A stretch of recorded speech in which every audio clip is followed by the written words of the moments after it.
Hello, everybody. My name is Nicholas Rodriguez, and today I'll be discussing Miranar's Monsoon wedding. And it might seem like just a celebration of a wedding, which it is. It's a comedy, it's a lot of laughter, a lot of music, a lot of dancing, a lot of stuff to get the audience engaged and smiling and just in a happy spirit. I actually just watched it, so I am in a very happy spirit.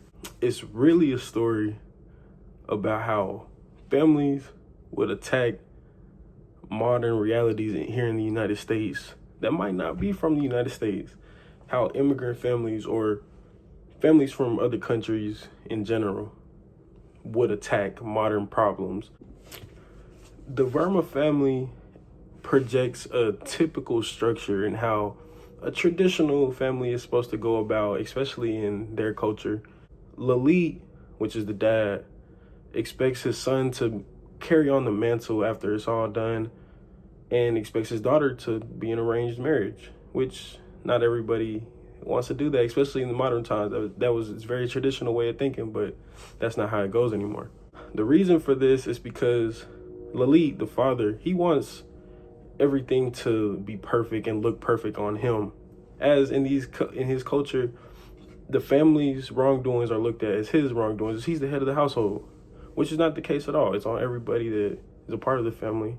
With this, Nair shows how traditional families can often take their reputation and put it above the love and respect they have for those in their family. The wedding is seen as a symbol of social order and expected to be perfect when not everything's supposed to be perfect. It's life, things go wrong. At the same time, this movie shows the younger generation not so much coming to terms with how things are supposed to be. As we see, Aditi, the bride, is torn between what she wants and her family's expectations, including her father. Another way this movie showed how traditional norms and things of that nature can harmfully affect members of the family was Rhea, Aditi's cousin, who came and talked about her abuse as a child and how that abuse was kept quiet on because the women are not supposed to be vocal about anything when it comes to men. When she does decide to speak out is where we kind of see a shift in the father's moral compass. He decides he wants to protect Rhea instead of protecting his image as the head of the household and protecting the family's image.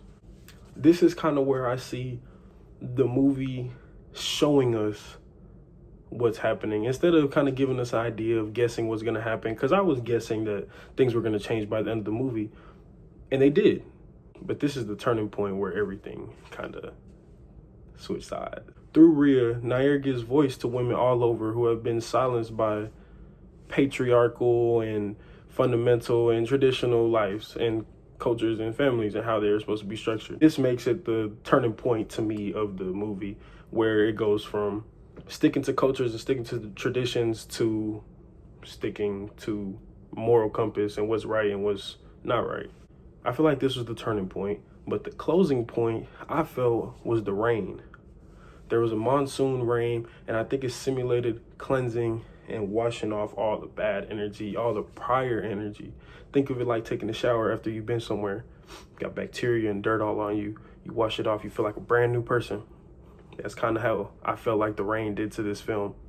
Nair's overall message is that a family doesn't just come from blind obedience or just doing what you're told with no questions asked. It's understanding and molding and malleability to whatever the situation may consist of, whatever it may entail. To conclude, Monsoon's wedding is more than just a wedding story. It's not just about the happy-go-lucky family that gets everything done perfect and the wedding goes perfect, as most movies aren't.